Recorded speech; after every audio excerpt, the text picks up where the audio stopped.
Hello and welcome back to another MTN Sunday Roast. Today it is just me, and as you can see, we have turned this place into a little bit of a podcast studio. I'm like Wish.com's version of Joe Rogan. But we do have proper microphones, we've got, proper cameras in here. There is going to be 2 or 3 people doing these at once on the most part, but today I thought I'd just take the opportunity to jump on and speak about this ginger slug that's in my face. It is Movember, so men's mental health awareness is big this month. Generally just, I suppose, more awareness around young men dying. And it's something that I wanted to talk about. I want to talk a little bit about mental health. I want to talk a little bit about what you can do to, I suppose, improve or maintain a good level of mental health. And just before I get started, I just want to put this out there that I'm not qualified in anything relating to mental health. This is a little bit of a taboo subject. I always think it's a funny one, like everyone encourages people to talk about it, but as soon as you do talk about it, a lot of people say, stay in your lane, don't offer advice. I don't think that's right, to be honest. I think if you've got advice that's helped yourself or advice that's helped others, I think you should be able to talk about it. I think providing that you say this worked for me, it might not work for you. And it's the same with fitness. Certain things work for some people that don't work for other people. So I hope you agree with everything that I'm saying today. I hope it leaves you with some tools for you to take into your own life. This doesn't matter if you're male or female. So yeah, it kind of ties in perfectly with a lot of things going on right now. 1, growing this moustache. 2, I am doing 10 kilometres per day every day for 60 days. I think I'm like 37 days in. I'm a little bit behind actually. I have 15 kilometres to catch up on. And 3, we've actually just created a free ebook/Google Sheet for really anyone to use over the next few weeks, months, and even longer term. It's called the Winter Blues Project, and it's actually not called that. It's called the Winter Blues Blueprint. I'm actually just so used to adding the word project to everything. Called the Winter Blues Blueprint. It is a 15, 16-page ebook alongside a 3-tab Google Sheet, and it's really, I've actually chose not to use the word mental health too much. It's more so about, it's definitely about protecting your mental health, but improving your mentality, improving your productivity, creating habits, breaking habits, and really just lifting your mood on the days that you're feeling a little bit lower. So I think for me, this time of the year, it's colder, it's darker, it's wetter, it's definitely harder to stay in a more positive place. I find that, and I'm a very positive person, so I know that anyone that has any sort of struggles this time of the year does tend to get a lot harder for people. So I kind of just wanted to dive in deep into a little bit of my own personal experience, things that I've done for my own mental health, things that I've done to help, with clients and things like that. Like at MTN, we've helped, I think this year alone, like over 1,000 people. So within that 1,000 people, a lot of them do struggle with, their mentality, their mindset, their own mental health. And I think like with MTN, mindset, training, nutrition, it is one of the main pillars. So perhaps we're not, qualified in mental health. We've not got degrees in that, we're not psychologists, but I think a lot of the stuff that we do from a training and a nutrition standpoint feeds in perfectly to the mindset standpoint. And a lot of them, the things that you do for your training and your nutrition and your lifestyle, they feed into improving your mental health as well. So it doesn't need to specifically be, talking to someone or talking to a therapist. A lot of the things that I'll speak about today are actually just, actionable tools that you can start and you can do. So first of all, I need some water. So I think first things first, I'll just put it out there, like I've been incredibly lucky with my own mental health. Like I can't say I've ever really massively struggled. I've had 2 or 3 times in my life that I've had, I wouldn't even say it's hardship, it's just, hard things to go through. And out with that, I've personally chose not to view them as like mental health struggles. I've just chose them as like, this is a time where I'm sad, this is a time where I'm anxious, this is a time where I feel depressed, but I don't have depression.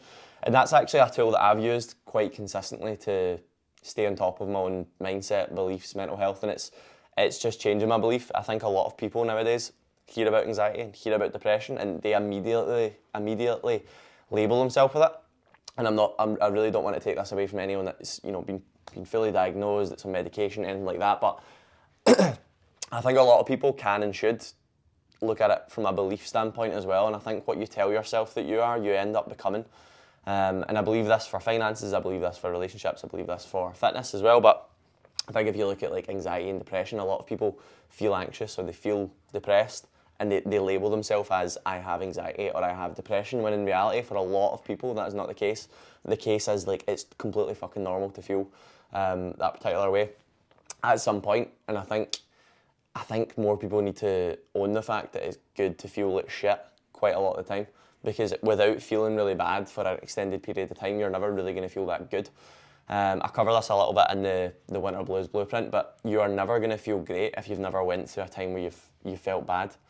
Millionaires don't appreciate money if they've never went through an extremely hard time financially in their life. Like, people that are born rich don't appreciate money.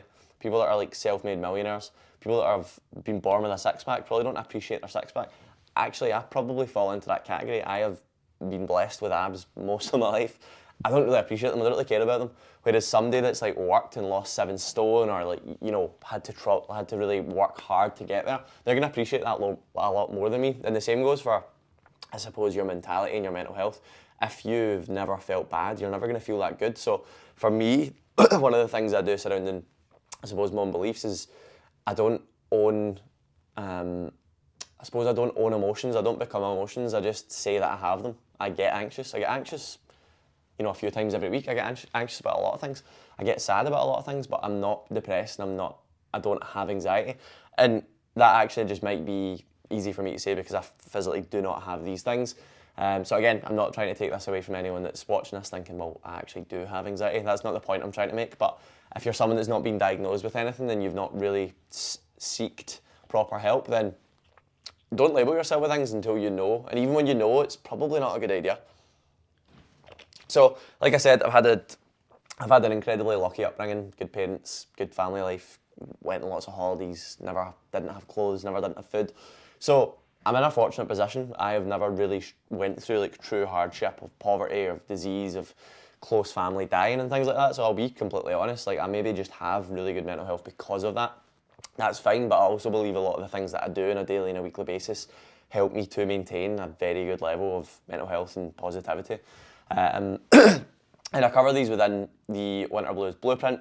I talk about just having the 4 pillars, and the 4 pillars are sunlight, a balanced diet, sleep, and I think I've put daily movement. Perfect, just double checking that there. So sunlight, sleep, daily movement, and a balanced diet. I actually forgot that again now, that's pretty terrible. But those 4 things, providing that you are actually taking care of those 4 areas of your life, like you're going to be in a much better position than a lot of people. If you can manage to get a decent amount of sunlight daily, ideally upon waking up, you're going to be in a very good place. It's going to help with your sleep, it's going to help with you managing stress, it's going to help with your skin, it's going to help with everything. So I would make that a big priority. Is it harder in the winter months? Yes, and that's exactly why you need to look at the other habits and creating other things over the darker, colder months when you can't get as much sunlight. So right now it's hard to get sunlight. Like I won't be able to see the sun until probably 8, 9 o'clock. And then I'll maybe see it for half an hour and then that's it. Whereas during the summer it's much easier. You can sit outside, you can have meetings outside, you can take calls outside. So you're naturally going to get much more sunlight in the summer if you live in the UK. So that's one that you maybe cannot do right now. But if you cannot do that one, you really need to look into the other habits that you can do to kind of create and promote them more over the next few weeks and months. So the next one's going to be a balanced diet. Now, by balanced, I'm big on not eliminating anything from anyone's diet. We are big on moderation. We're big on the 80-20 approach, which ensures 80% of your nutrition comes from whole foods and 20% comes from, I suppose, fun foods. That to me is balance. That to me is enjoyment. That to me leads to longer term adherence. So providing that 80% of your food is whole foods. Now, we all know what healthy foods are. Like, the stuff that you're taught in school around healthy foods, most of it is true. Vegetables are good, high quality meat's good, fish is good, olive oil's good, healthy fats are good. And we all know what crap food is, donuts, pizza, bagels, but there's no need to eliminate them completely from your diet. Providing that 20% of them makes up your diet, the other 80 is whole foods, then you're all good. These things will all add up and help you to maintain and stay in a much better place from a mindset standpoint. The next one's going to be sleep. Sleep is a difficult one. Again, people want to sleep longer at this time of the year. So if that's the case, I would actually promote it, to be honest. It might not be a case of waking up any later, but it might be a case of going to bed that little bit earlier. So if sleep's something that you struggle with, you should be aiming for about 8 hours. And if I was looking at my top tips for actually maximising your sleep, I think sleeping in a cold, dark room needs to be the number 1 priority. Not consuming any water, kind of 60 to 90 minutes before bed. That ensures you're not getting up to go for a piss in the middle of the night. Hot bath or shower, 45, 30, 40 minutes before bed. That just helps regulate your body temperature. High carb meal, 60 minutes before bed can really help. Release serotonin, makes you sleepier, makes you stay asleep for a lot longer. And then if you're looking at the supplement route, something like ZMA, glycine, some people might even recommend melatonin or ashwagandha. There's a few different things that you can take from a supplement standpoint, but the main thing is actually getting sunlight during the day, actually, if you can't do that. But the main things are cold, dark room, regulating your body temperature through a hot shower before bed, consuming less liquids before bed, consuming more carbs before bed. Those things can definitely help. So if you're someone that struggles with sleep, definitely give those things a try for the next few weeks and months. Let me know how you get on. And the last section here is just daily movement. So providing that you're doing some form of daily movement per day, you are going to stay in a much better headspace. The people that feel, chronic anxiety and depression, they struggle to get movement. So this is a very hard one to say, like, no, you need to move your body. Now, this doesn't matter. I'm always a big fan of weight training. I'm a big fan of resistance training in general, but this could be a daily walk. It could be 10, 15 minutes, again, outside. If you can combine that with getting some sunlight, then amazing. But it doesn't need to be like 50, 60 minutes of like intense cardio or intense weight training. Just get outside, move your body. It doesn't matter what you're doing, just some form of daily movement is a key to your mental health. So the 4 pillars again: daily movement, sleep, a balanced diet, and viewing sunlight. That is the 4 things that I think if you really take care of those over the next few weeks and months, you will be able to stay on top of your mentality, your mental health, your productivity a lot better than you have perhaps in the past, or perhaps than you are right now. So like I said, the other thing within the Winter Blues Blueprint, it covers a lot of the things that I do on a daily basis, on a weekly basis, that allow me to maintain a good mental health, a good level of mental health. And I kind of want to dive into just a few of them, give you some ideas, things that can help. Really, a lot of these things increase dopamine within your body. Now, a lot of people think dopamine's like the happiness or the result hormone. It's actually not. It's the molecule of more, I look at it as, or everyone looks at it as within the science world. But the molecule of more, it's basically the molecule that has you wanting more. So it's like for drive and motivation. So if you can boost your levels of dopamine with these certain tasks, it will make it more likely that you'll boost your drive and motivation in other tasks surrounding your life. So my biggest piece of advice is when I'm low mood, low drive, low motivation, I just do like one of these small things that boosts my dopamine levels that allows me to complete harder tasks or bigger tasks at a later stage. So the example that I use all the time, because it works time and time again, is if I'm low mood, low drive, low motivation, I don't want to do any work, I don't want to train, I don't want to do anything productive, I'll clean like a tiny aspect of my house. I'll clean my kitchen, I'll gut my kitchen, I'll really clean my dishes, I'll hoover my lounge. I'll do something that's like really low reward, but it's enough reward to kind of put me into more of a positive space to kind of get other stuff done.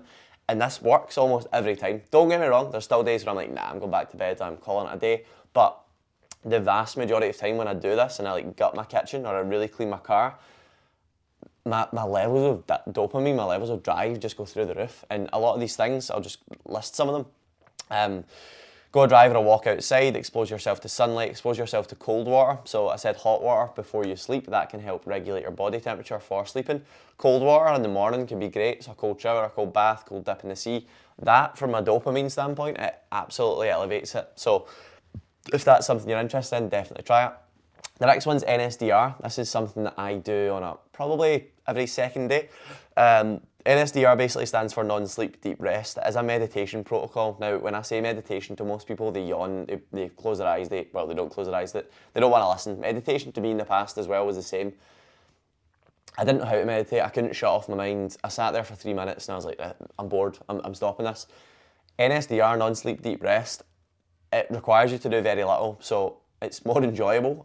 You basically sit with your eyes closed, you put on a recording, and there's loads of them on YouTube. If you want a link, I'll put them in the comments section, but it's just a woman or a guy's voice, and they kind of talk you through a body scan. So you lie there, eyes closed, they say, focus all of your attention in your right foot. So like all your attention goes to that. How it works is basically like, it takes away from you thinking about anything else in your day. You're just solely focused on this person's voice and doing what they say. It allows you to really switch off. It's been like the benefits to this are endless, from memory, higher IQ, better recovery in the gym, improved sleep. There is an endless amount of benefits. So I would definitely recommend this. I do it on an almost daily basis. Talk a lot about it on my stories.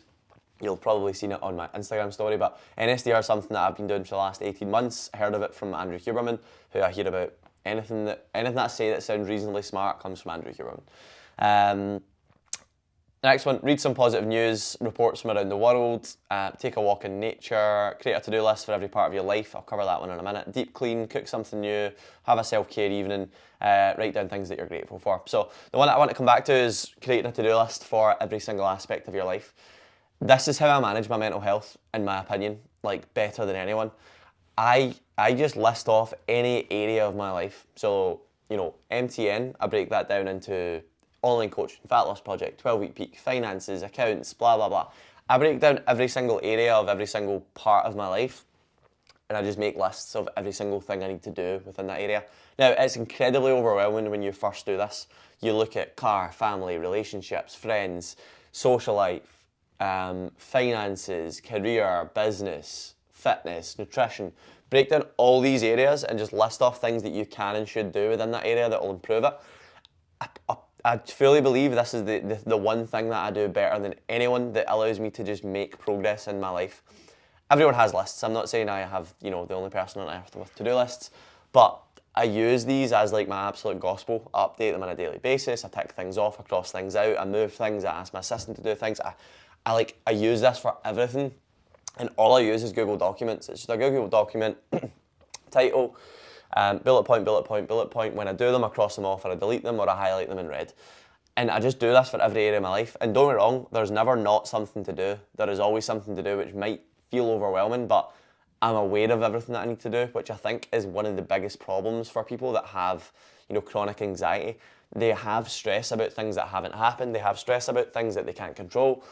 And they don't do anything about it because they don't really know where to start. Whereas if you start creating lists, if you start creating plans of action for like every area of your life, it helps tenfold. So I would definitely recommend doing that, and trying to control and take control of your life in that way. So I don't actually have loads more to add. Like I said, I don't have any sob story about my own mental health and how I've overcome it. I've not struggled. Maybe I will at some point in my life. I'm hoping that I don't.